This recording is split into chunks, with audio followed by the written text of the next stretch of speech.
Hello, everyone. Welcome to Explore Beaujolais. I am Molly Moran. I'm the owner of Table Wine. I promised lots of jazz hands, so this is the first set. And there will be many more because I love these wines. I love the specific 3 wines that I chose for those of us who are here in Madison and drinking along tonight. But I also just love this region very, very deeply. So I will be jazz handsing throughout the evening.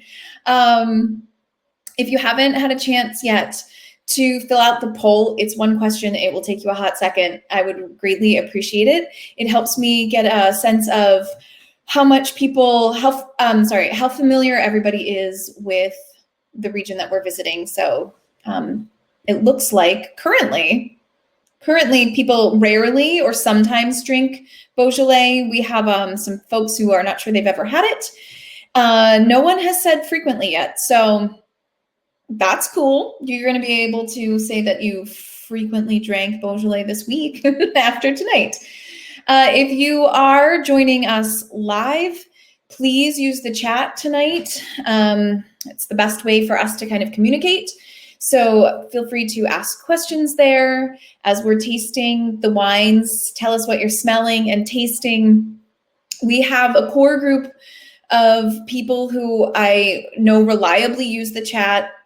And then there are those people that I see their names on the class sign-up sheet, and I never see chats from you. So I would really love it. And I know you're watching live, so I really would love to have a chance to kind of get to know you through the chat. That's the best way that we can do it. So all questions are valid.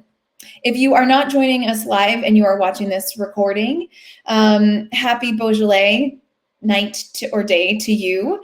And I hope that you enjoy these wines. We had a lot of people sign up for the class who did not pick up the wines, at least as of 4 o'clock this afternoon. So I'm guessing a lot of people are going to watch this recording, which is awesome. And I'm super glad to have you do it. There are going to be some things that are very specific to today, and I'll get to that in just a hot second. So if you are watching this in the future, let's wait till next November.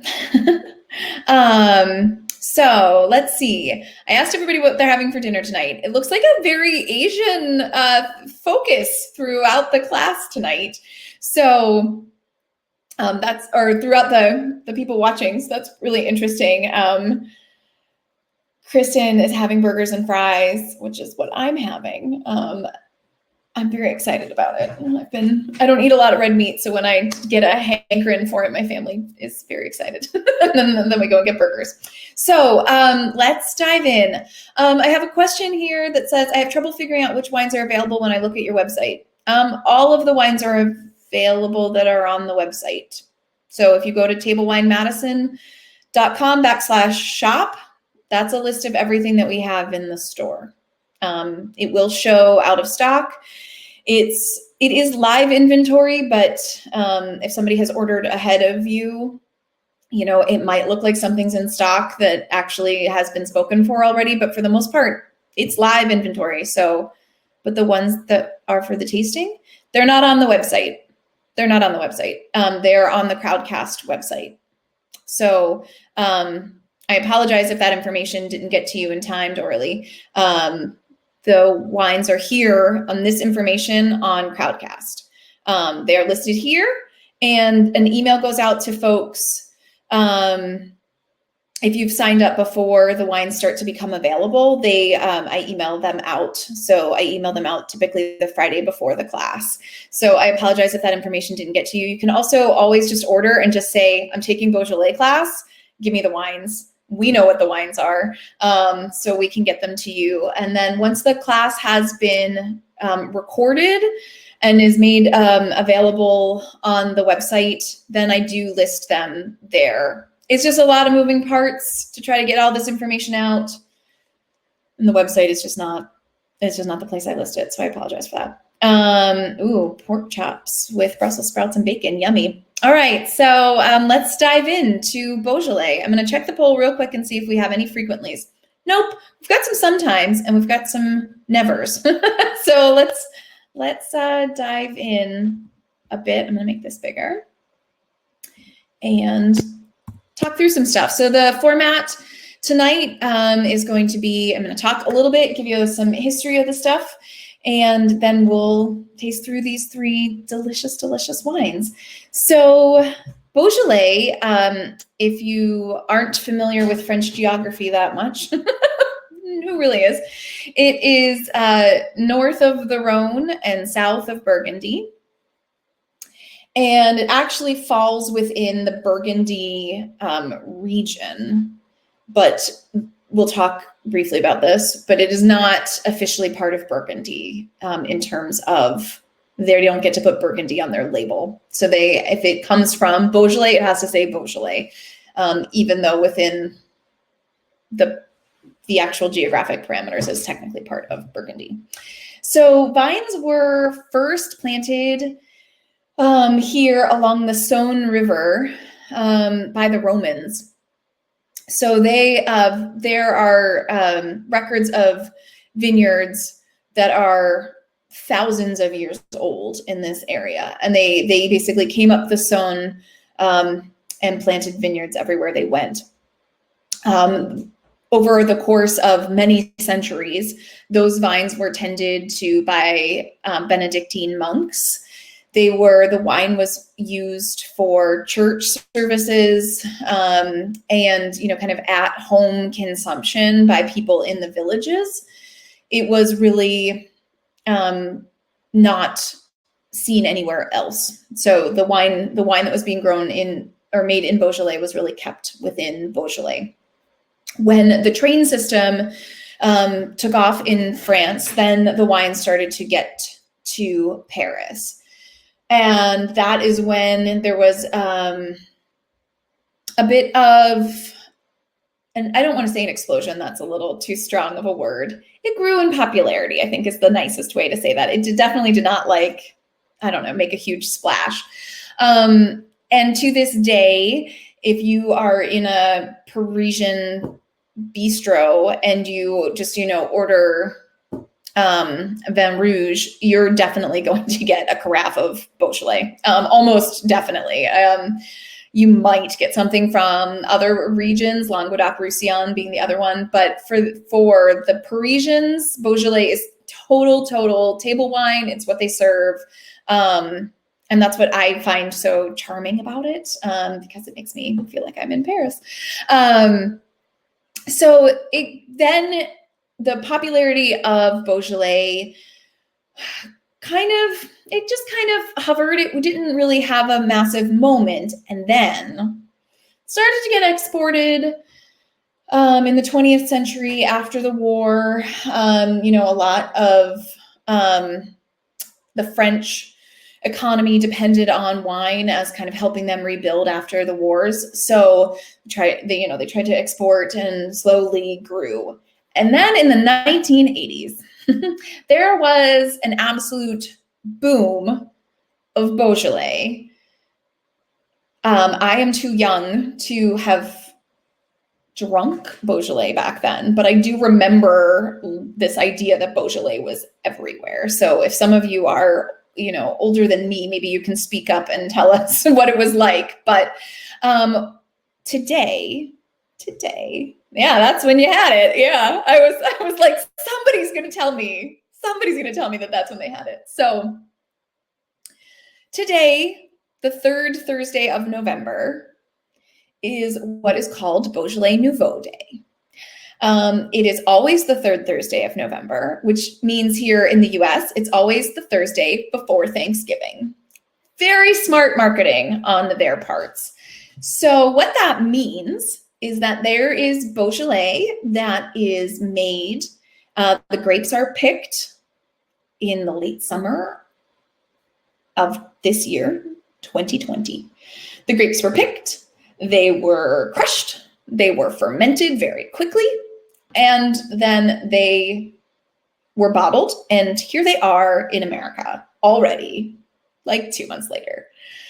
The idea with Beaujolais Nouveau is that it is fun, it is fruity, it tends to be pretty low in alcohol, and I think of it as something like a delicious little treat that you basically have 1 week a year to drink it. It starts today and it basically runs through Thanksgiving. So if you are watching this in the future, after the end of November 2020, you're probably not going to find any Beaujolais Nouveau anywhere. So tonight's class does not feature a Beaujolais Nouveau because I didn't think it was fair for the posterity of this class to have it feature a wine that is literally available for like 10 days a year. So yeah, so no Beaujolais Nouveau for class. That said, we do have a little tiny bit at Table Wine if you get done with tonight's class and you just want to explore more.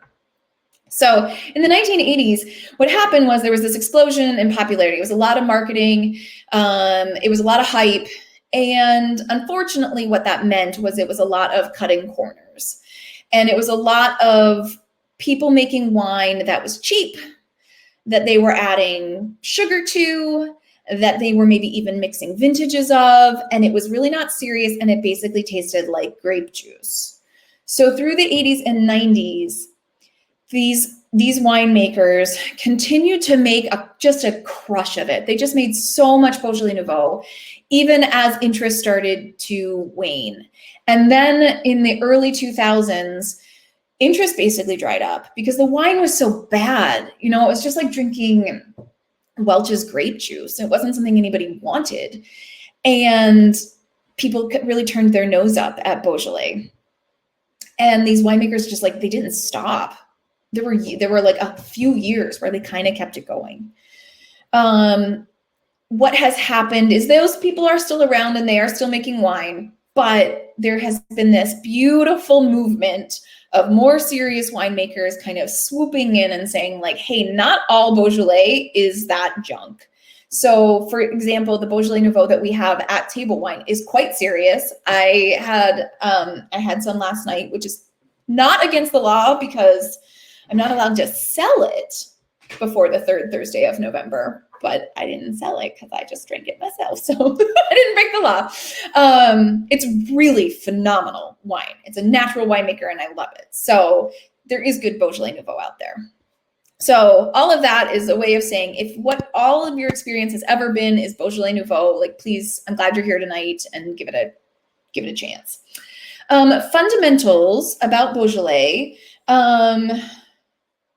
Most of the region is red wine, almost all of it. I put about 98%, but it's probably 99. There's teeny tiny little bit of white. There's teeny tiny little bit of rosé made. The red varietal is Gamay. So all three of the wines that we are going to taste tonight are 100% Gamay. If you are drinking Beaujolais, you are drinking Gamay. Beaujolais is the place, it is not the grape. The grape is Gamay. As with all French wine, they do not have to disclose that on the label. They focus on region rather than grape. I believe, just looking at labels real quick, of the three wines that we are drinking tonight, only one of them does say Gamay on it. But rest assured, if you're drinking Beaujolais, you are drinking Gamay. The white varietal is Chardonnay, but again, there's very, very, very little of that made at all. So the classification system is worth just lingering on for a hot second because we're going to dive into this more. So wines are classified here as they are throughout France using a system called the AOC system. It says that the wine has to be made from grapes that are grown in this place. And each of those AOCs has different rules on what grapes they can be. So in the case of Beaujolais, it has to be Gamay. So the most general area is Beaujolais, and that will be what Beaujolais Nouveau would be classified as, would just be Beaujolais. That would be the AOC on it. And then Beaujolais Village is the slightly more specific part. I have a map coming up, so it's the slightly more specific part. And then there are 10 Crus Beaujolais. So they are 10 subregions within Beaujolais, each of which has its own little special nuance to it. Yes, it's all Gamay, right? It's all from this small region. So when I talk about differences in nuances, I'm talking about fairly slight characteristic differences between these wines. It's not the difference between tasting Pinot Noir from Burgundy and Merlot from Bordeaux, right? It's the same grape, relatively same climate. Soil difference is really kind of the big thing here, and terrain difference is the big thing. So if you like these wines tonight, you can kind of continue to dig down. Some of these crus are very hard to find in the US. Some of these crus are more readily available. They are listed here from lightest to fullest. So the lightest is Brouilly, and that would be what if you were at a Parisian cafe. Let's all just go there in our minds for a hot second. If you were in a Parisian cafe, you would most likely be drinking Brouilly without them telling you that. So we are going to taste Côte de Brouilly, which is still on the lighter side, but kind of nice in the middle. And then we're going to taste Julianas as well. Moulin au Vent is the fullest bodied one. So if you tend to like cabs, heartier things, maybe try out a Moulin au Vent sometime. If you've ever seen a picture of Beaujolais and seen the windmills, Moulin is the French word for windmill. So it's coming from Moulin au Vent. And here is our lovely map, just to give you your bearings a little bit. So the hot pink, sorry, my screen is acting up. There we go. The hot pink is all the Beaujolais, and then the purple is Beaujolais Village, and then we have the more specific crus within there. Any questions about any of that stuff before we dive in? I know that was like a lot of information.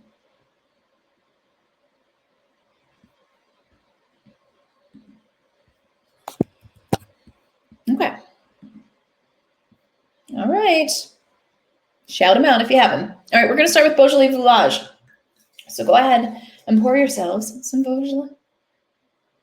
If you ask in the French cafe, will they tell you the cru? I can't say for sure.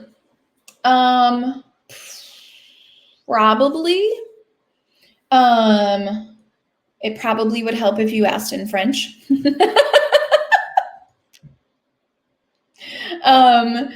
But probably they would tell you. They are proud of their wine. So I would assume that they would tell you. All right, so Beaujolais Village. It is not as large an area as just the Beaujolais AOC, but as you saw on the map, it is a larger area. So there are 38 little pockets within Beaujolais, all of which make up Beaujolais Village. So it's not one tiny little spot. It's kind of scattered throughout. So common characteristics of Beaujolais Village are that you're going to get fresh fruit flavors, red and black fruit. It can be tart, can be ripe, but it's really all about the fruitiness. There doesn't tend to be a lot of other aromas and flavors coming through with Beaujolais Village. The tannins here are quite low. Gamay as a grape is pretty low in tannin. Winemakers can use certain techniques to amp up the tannin level in a wine, and we'll talk about that as we get there. But for the most part, Beaujolais Village is lower in tannin. The acidity really comes through, and that's true in Gamay across the board. It's a high acid grape, and you'll really kind of see that. And the other thing of note with Beaujolais Village is they are intended to be drunk young. So these are in true, they are table wine. They are meant for food, and they are meant to be drunk now. So if you are in love with, all of these wines tonight and you're thinking, which one should I buy a bottle of and drink in 5 years or something? I would not say that this should be the one. I would say drink this tonight, drink it on Thanksgiving. Food pairing suggestions there, straight up Thanksgiving. There's a reason that I'm teaching this class right now. But also grilled salmon, BLTs. I actually did this specific wine for Wine Club in the summer because it can be challenging to find red wines that people want to drink in the summer. So this was the choice. So tell me what y'all are smelling and tasting. And if you're not drinking this specific Beaujolais Village, I still want to know what you think of the wine that you do have. I know some folks are joining us from not Madison, so I'm curious what other people are tasting.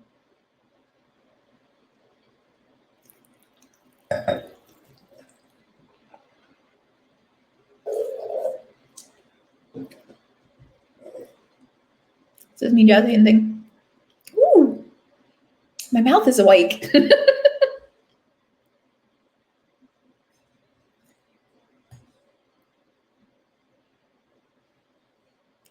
Started drinking it before my description and you thought it was really sweet.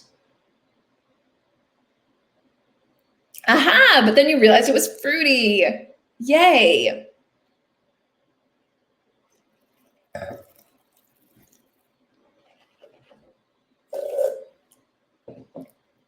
I love nothing more than having people make the distinction between sweet and fruity. Not all fruity wine is sweet. This is definitely fruity, right? Ellen's saying that she smells tart cherries. I'm on board with that. You know, I'm with you 100% there, but it's not sweet. Right? This is excellent. I will keep drinking it. I'm glad. You taste something a little minerally. Okay. So the wine, actually all three of the wines tonight, this is really great. I did not plan this, but all three of the wines tonight are aged in cement. It's a pretty common practice with the more serious side of Beaujolais. And it does impart, yeah, it does impart both a mineral aroma and flavor, and it also helps give it this roundness. So it is not uncommon to get minerality in Beaujolais, and definitely with our second wine, you're going to see that more. But in this case, I do think that it has the aging vessel plays a part in there. Somebody said that they think it tastes thin. So I would say, if that's a thing, let's see. The best that I can say is that it is light-bodied. And when people talk about something tasting or feeling thin, it's often a body issue. Yes, absolutely right. It's an opposite of full-bodied, right? And isn't that funny? Sorry, I'm just like having that moment of thinking about, so in wine, we say light-bodied, right? Rather than full-bodied, and we don't use the same loaded language. Sorry, I'm just like playing this all out in my head here, where I'm thinking about calling something thin or versus full and the value judgment there and blah, blah, blah. So anyway, yes, it is light-bodied. That is true of Gamay. We are going to go up in terms of fullness. But if you are drinking Beaujolais or Beaujolais Village, they are definitely light-bodied. I'm seeing that some people are saying usually this is more body than usual Beaujolais, and I completely agree with you. And if you are used to drinking Beaujolais Nouveau, and that's the only experience that you've had with Beaujolais, this is going to be like a, whoa, what the heck is happening? Because Beaujolais Nouveau is rarely over 12% alcohol. It's almost see-through. And it's so light-bodied. So these three are definitely not that light, but but for sure. Yeah, it is definitely not, it's definitely not full-bodied. Light on the tongue, yeah. And it makes your mouth water a little bit, and it makes you want to eat food. And that's what's great about it. So Katya and Drew, do you pronounce the J in your name? I've wanted to ask you this before. Are you Katya or Katya? How do I pronounce your name correctly? Because I want to make sure that I'm doing that. There is not carbonic maceration. Katya. Okay, great. Then I have said it correctly. Good. Thank you. So carbonic maceration. I'm going to answer the question first. No, it does not have carbonic maceration. What the hell is she talking about? What is carbonic maceration? Those are weird wine words and I don't know what they mean. Carbonic maceration is a way of fermenting wine where you put the grapes in a vessel that has no oxygen in it, so it just has carbon dioxide in it, and you let the grapes start to ferment from the inside out. And what happens in the resulting wine is this tingliness on the tongue, often mistaken for effervescence, and it can lead to bubblegum aroma. Candy cigarettes is another tasting note, or aroma note, I should say. This wine does not go through carbonic. None of the three wines that we do. The reason that this question is getting asked right now is that carbonic maceration is a very common winemaking technique in this region. It is most common with Beaujolais Nouveau, and kind of lower end Beaujolais, really glue kind of like drink it up real fast wines. So it's not used in any of the three that we're going to talk about tonight. There is sorry, I'm going to take just a slight jag. There is definitely a movement amongst winemakers here in the US and elsewhere in the world, but here in the US, some really like kind of cool, fun, funky winemakers who are looking to Beaujolais specifically and saying like, what are they doing over there? And we kind of want to get in on that action. So we're seeing more light-bodied carbonic maceration natural wines in the US that are super tasty. They're easy to drink and pretty fun. And we have some at the shop if that's like what I want to know more about that. So, okay, back to the Beaujolais Village. Sounds like lots of happiness. There was like a lot of comments, which is awesome, and a lot of people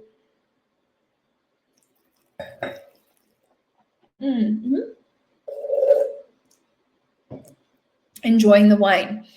Questions, thoughts beyond what you've already thrown out? Is anybody grumpy about this wine? Yum. Great. I like yum. I'll take yum. I'll take Tegan's. I'll keep drinking this. That's great. It's like all I need.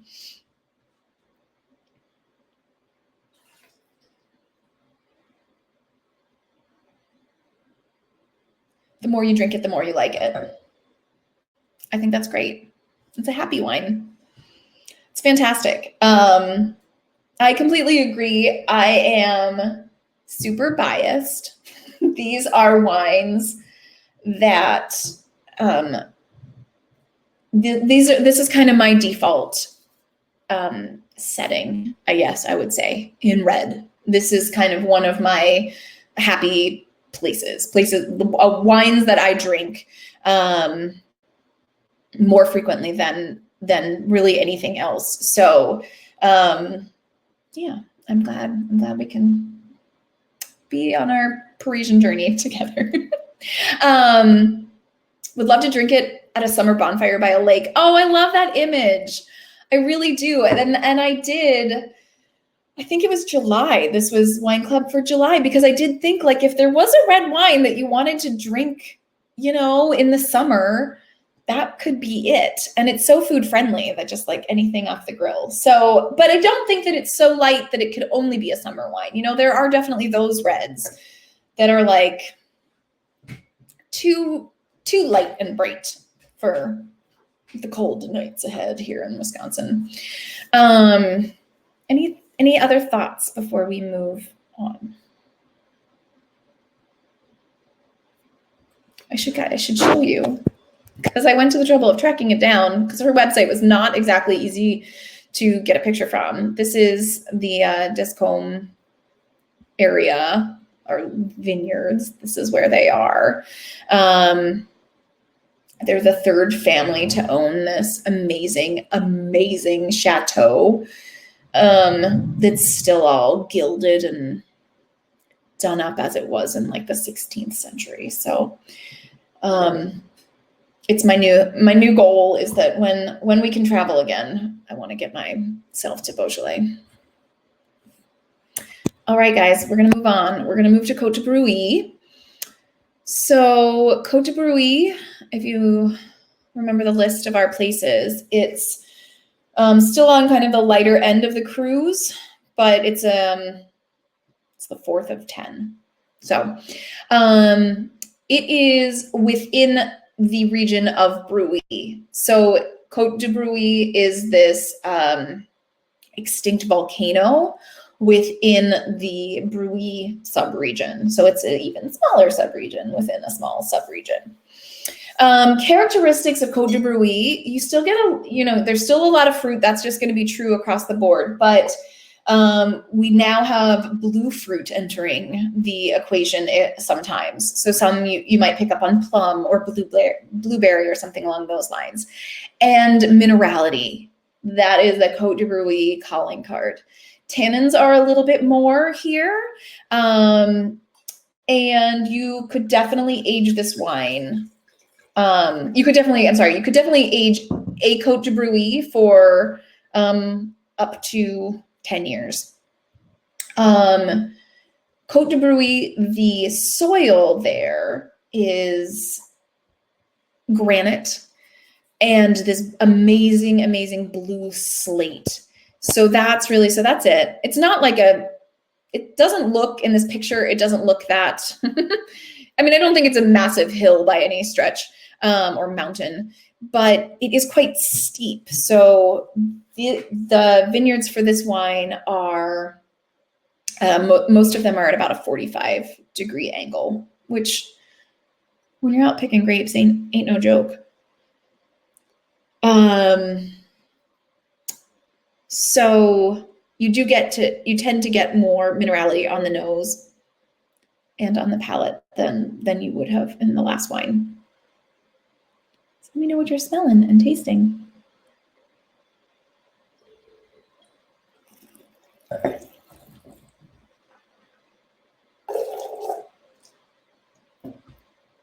Am I kind of glitchy? Am I like moving slowly? I feel like I'm not syncing. You're okay, but you're I am a little glitchy? Okay. Audio is out of sync with a touch? Okay, but some are saying that I'm okay. All right, well, let me see. I'm gonna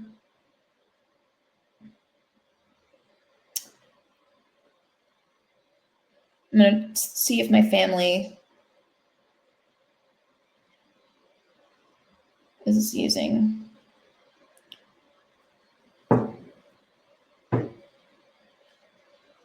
See, now that you're paying attention. I know. I don't know what's going on. I've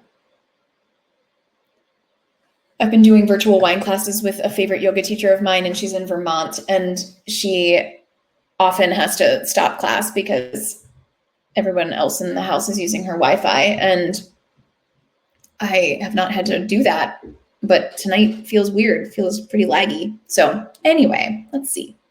Let's get back to the wine. Thank you for that. Heather is saying that it tastes like blueberry jam, something else you can't put your fingers in.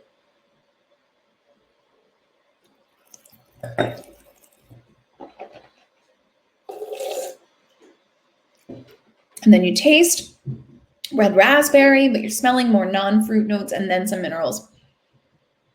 I would agree with that. I would definitely agree with that. I feel like it smells rocky and then is much more, there's more fruit than you kind of expect. There's almost, to me, the amount of acidity and kind of where the tannins are hitting me on my tongue, almost a touch of like a spice note to it. So I don't know if Heather and Tegan that jives with what you're smelling or tasting, but I love that it gets an all caps love. Yeah, the finish is amazing, right? Like it's just,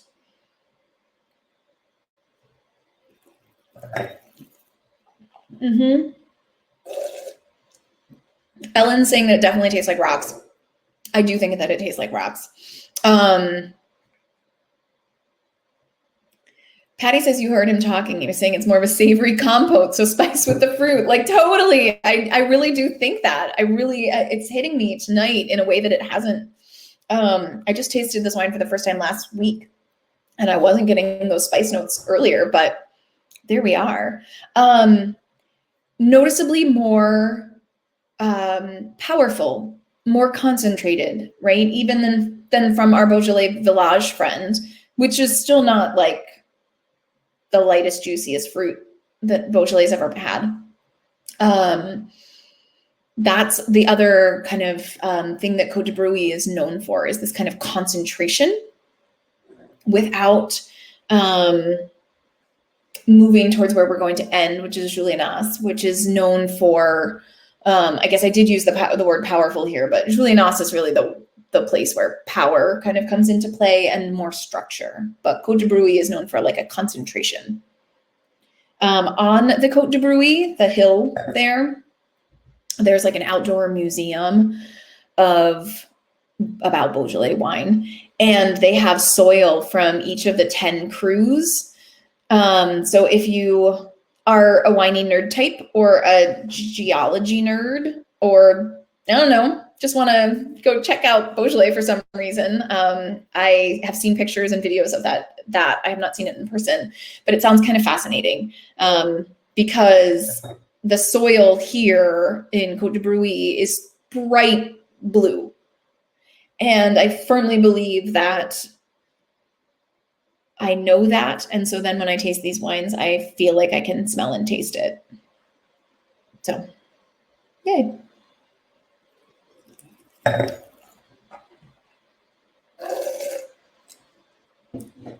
kind of glossed over food pairing with this guy. If you are,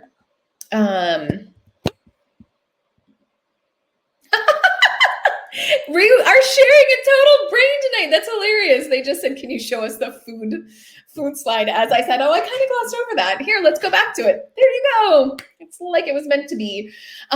You could definitely do slightly heartier fare with this. So game meats would be really delicious with this. I would say with any Beaujolais, it's great with roasted chicken or roasted turkey. So it's always good for Thanksgiving. But if you want to go beyond that, if you have hunters in your family or you are a hunter, it's so good with venison. But it's also just like delicious burger wine, which is why I am having burgers tonight. My beloved husband, who some of you have heard me talk about, he is a Francophile of the highest degree, and he studied in Lyon, which is just south of Beaujolais. So he studied there, which is why we kind of have this like love affair with Beaujolais. And I knew that he would be so excited for Côte de Brouilly and burgers. Neil and Lisa are asking, Kristen, how's it going with the burger and fries? I think she said she was going to wait to eat until afterwards. Maybe I'm wrong about that, but the burger's staying warm. Yeah. I'll let you know. I can let you know how it goes with the Settle Down Tavern burger. I'm pretty excited about that. Questions, thoughts before we leave Côte de Brouilly?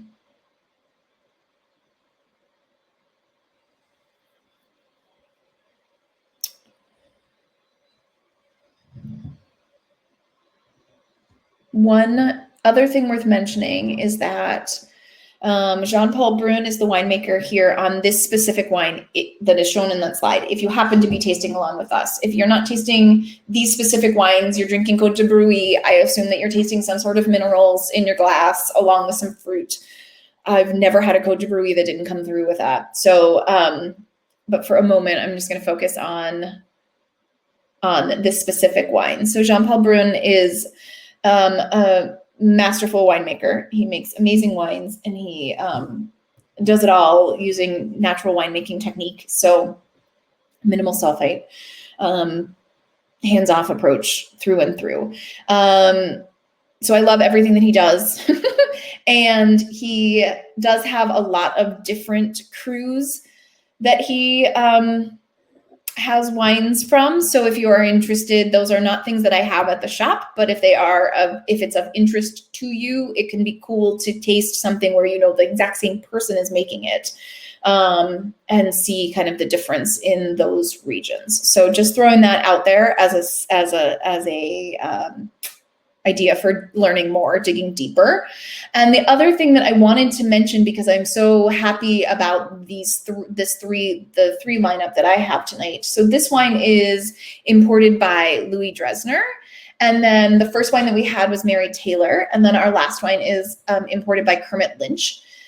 I will say that more and more, I really do recommend, if you are drinking non-domestic wine, that you start to find importers that you like. It's just the same as finding a wine shop that you like, or a restaurant that you like where you trust the chef, where you know you can get good stuff, where you know that they care about the things you care about. So in the case of Mary Taylor, her wines all have these white labels on them, and they're super simple, and that's her thing. She works with wineries that make wines under their own labels, but then they do like a Mary Taylor label. And Mary's wines are all quite inexpensive, relatively speaking, in this day and age of the stupid tariffs. So Mary's really great for that. Louis Dresner focuses on natural wines, really small producers. Their wines are some of the most stunning things that we carry in the shop. Kermit Lynch is an amazing person who I would emulate to be someday. He's both an importer and owns a wine shop in Berkeley, California. He has, as I can tell, flawless taste in wine. So I just wanted to pause and kind of point out that you can really learn a lot by paying attention to who's bringing the wine in. So to go back to comments now, Katja saying more tannins than you usually get with Beaujolais. Yeah, and wait till our third one. That's what I find so exciting about Crus Beaujolais, is that it's the same grape through and through, but you can really start to see like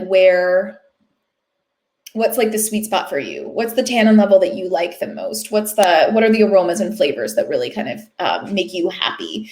And, I don't necessarily think that somebody who only drinks domestic Cabernet would have these be their favorite wine. But I do think that there's a lot here for people to explore. And I think that there are a lot of different palettes and they can appeal to a lot of different people. So I find that pretty exciting. How do you typically source these? Do I seek them out? So normally what I do for sourcing wine for the shop is that I usually, in non-pandemic times, I usually taste about 50-ish wines a week. And that's through a bunch of different suppliers, often different kind of waves throughout the year, but they will often have people from wineries coming on visits. And so then I'll meet with somebody who's either the winemaker, winery owner, who also is the winemaker, or just maybe the winery owner, a sales rep for the winery, maybe the importer. So like the Louis Dresner rep lives in Chicago. He's amazing. And he comes up a few times a year and he just has like his bag open and we'll just taste a whole bunch of wines. I go to trade shows where I taste, more wine than my teeth can handle. I just say that because my teeth start to hurt after it all. I don't tend to get to travel that much, because I own a small business and have a child. Not that she's the reason I can't travel, but anyway, in pre-pandemic times, I was just sad because I was like just starting to get to travel. The shop was running along and I was able to start to travel the last couple of years. So travel will come back. So, but yeah, as far as sourcing goes, I taste all these things. I see what holes we have, like literal physical, like what do we not have enough of? What are people interested in?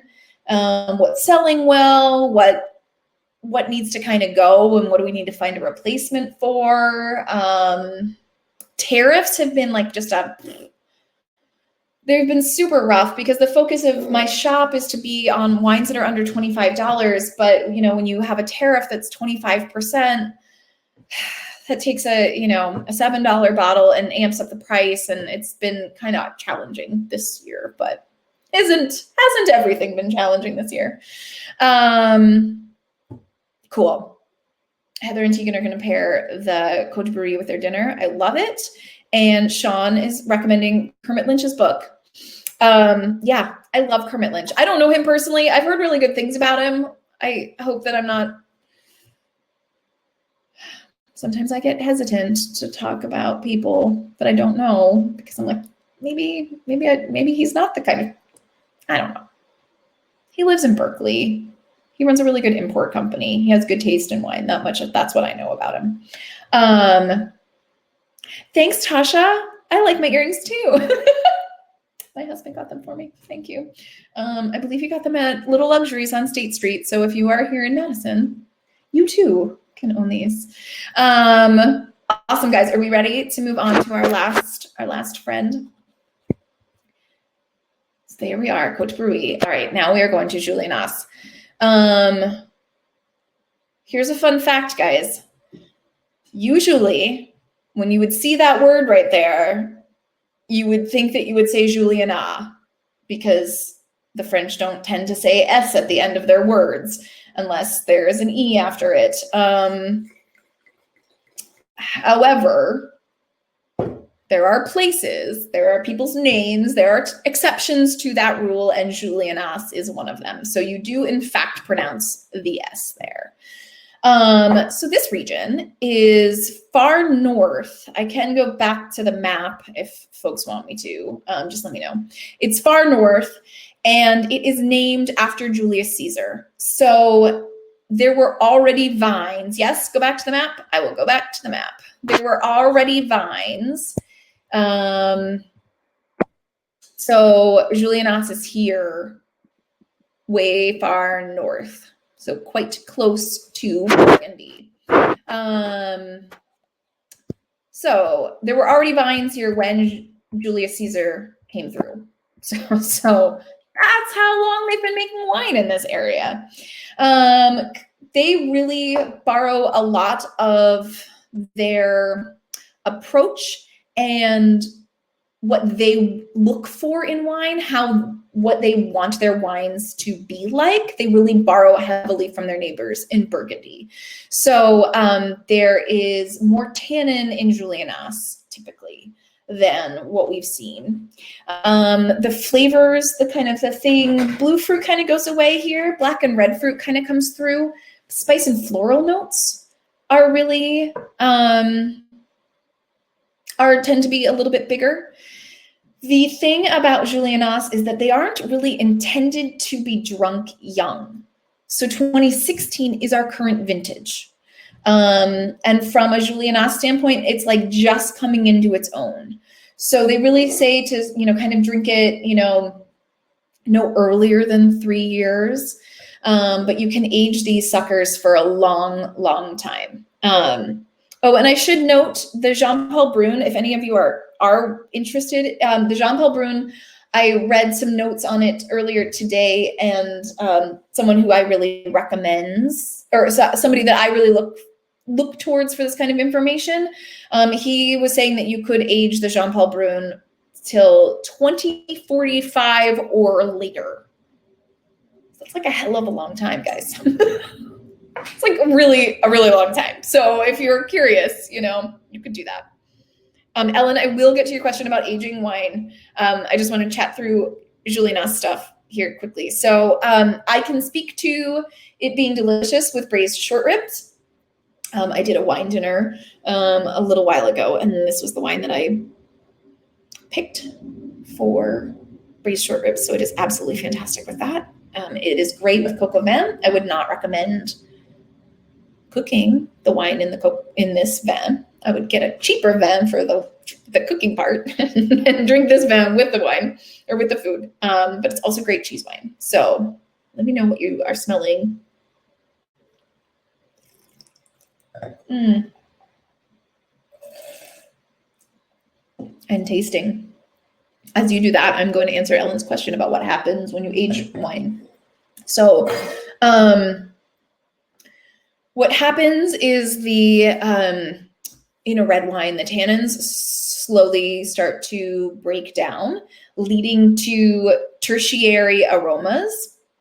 What that means is that the wines tend to soften a bit, and then you start to get these background notes, both flavors and aromas that weren't there before.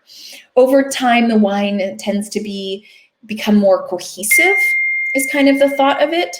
And that doesn't mean a one-note wine.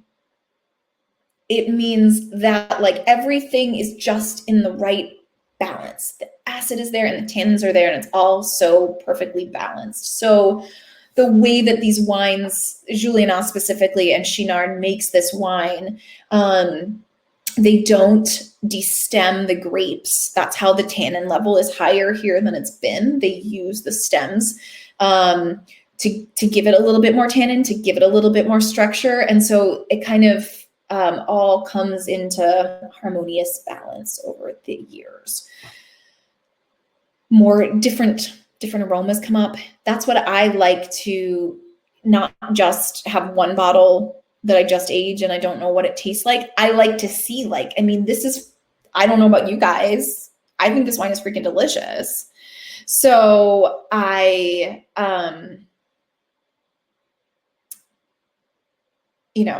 like to drink it now and then also in a few years and see. Tasha says so delicious. Yeah. It smells like celery. Oh, so interesting. Will Beaujolais ever develop leather aromas like other reds that age? That's not super typical in Beaujolais because they are not aged in oak. So often the leather comes from both the grapes themselves, and Gamay just doesn't tend to lead to that. But and Linda's asking what kinds of cheeses. The amount of tannin here, I would say a nice aged cheddar would be great. I wouldn't go like, 15 year, but like a 5 to 7 year aged cheddar. Something where it has the beautiful little salt crystals to it. There's enough fruit and acidity there that I would say you could do something like a pecorino would be really pretty. I wouldn't go really soft or really delicate cheeses. So I think more, but not necessarily blue. Does that help? Let me know if you want more suggestions. Okay, good. I'm glad that helps. Let's see. Mike smells cedar like in a sauna. So I would say that's that spice thing that Julian is kind of known for. Because often when you smell cedar in a wine, it's often because the wine is aged in oak, but that's not true here. So that's kind of like, but I don't disagree with Mike. I think I think that aroma is there. Yeah, it smells like a cabin. It's great. And Kristen's saying that it tastes young.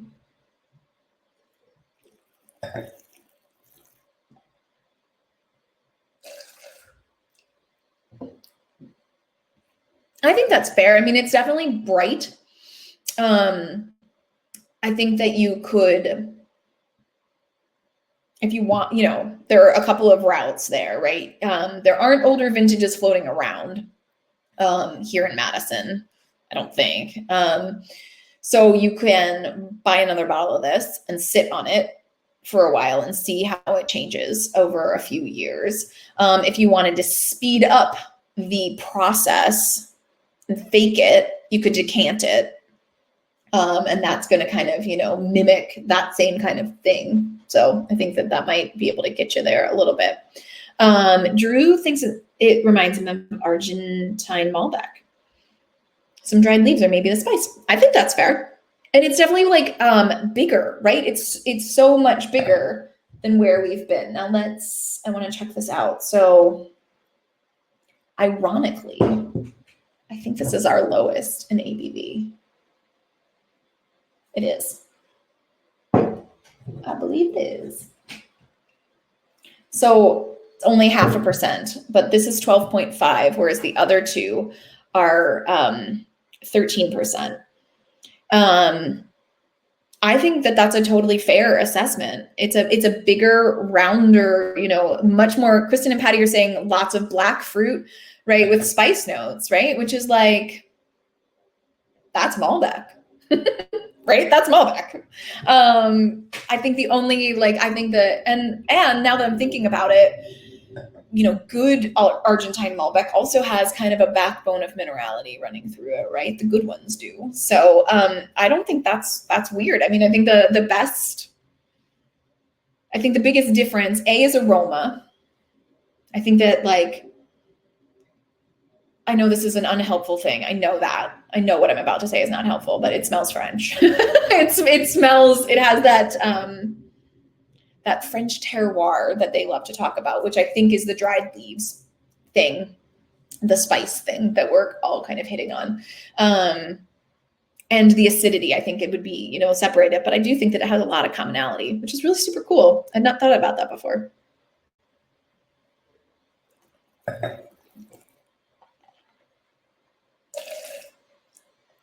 I feel like I'm getting rocks on the aroma, right before I sip. But then it is more fruit and spice, and the tannin level is just ridiculous. I love it. Did I show you a picture of Juliana's? There's Juliana's. And there's this beautiful chateau there that you can stay.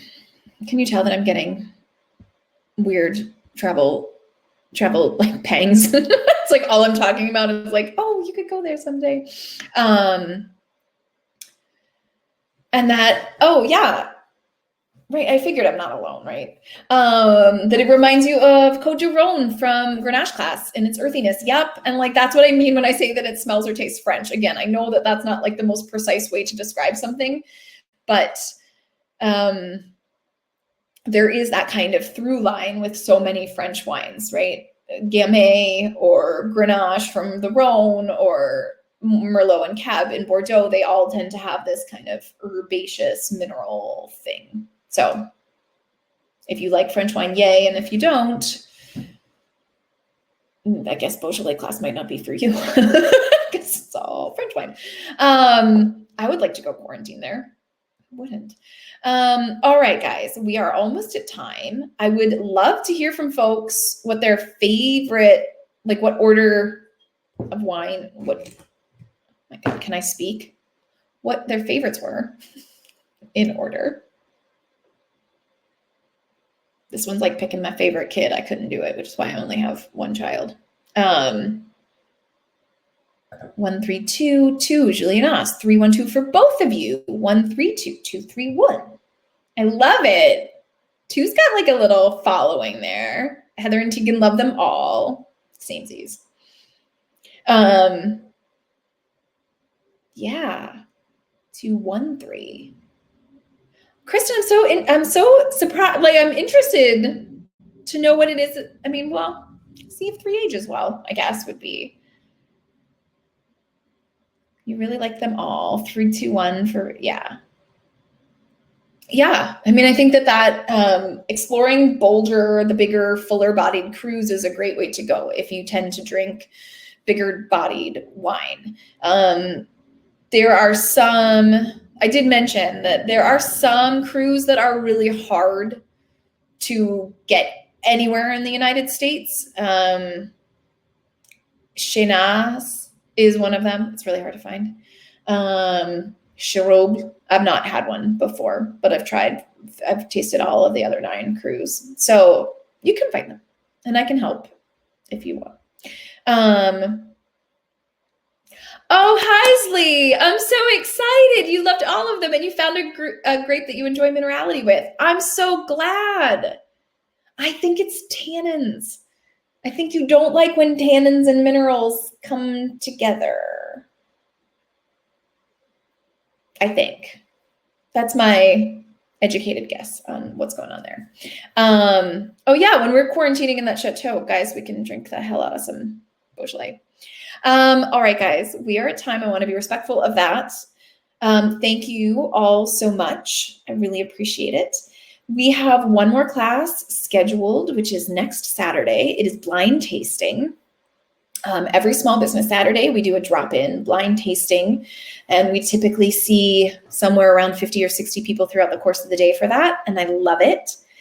And I'm sad that we can't do it that way this year, but I hope that you are able to join us, because that class is so, so fun, and it's going to be half white and half red. So it's going to be really super fun. And I'm just going to say, I'm going to throw this out there now, that I'm going to take a little class break in December because of life, but I do have something special planned for New Year's Eve. So if you don't already have plans, don't make any. Or hold on, maybe make me part of your plans. And I will be announcing that after Thanksgiving, when I have more space in my brain to iron out all the details. It's not gonna be at midnight, guys. I cannot last until midnight. But it is definitely something to look forward to, and we will have so much fun, and I will get hella dressed up, and it'll be really fun. So thank you guys so much. I'm gonna go eat burgers and fries now with Gamay. Last jazz hands. Bye, everybody. Thank you.